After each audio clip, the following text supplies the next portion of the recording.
Putin Erdoğandan kömək istəyəcək. Ukrayna məsələsi Türkiyədə çözüləcək. Rusiya prezidenti Vladimir Putin Moskva və Kiyev arasında danışıqların yubanmadan mayın 15-də İstanbulda başlamasını təklif edib. Report xəbər verir ki, Rusiya lideri mövqeyini Kremldə keçirilmiş mətbuat konfransında ifadə edib. Təklif edirik ki, danışıqlar ləngimədən gələn cümə axşamı mayın 15-də İstanbulda başlasın.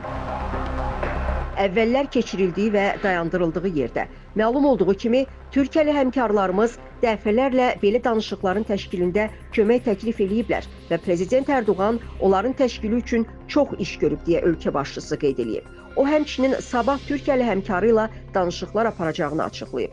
Mən ondan Türkiyədə danışıqların keçirilməsi üçün belə bir imkan yaratmasını xahiş etmək istəyirəm deyə Putin söylüyor.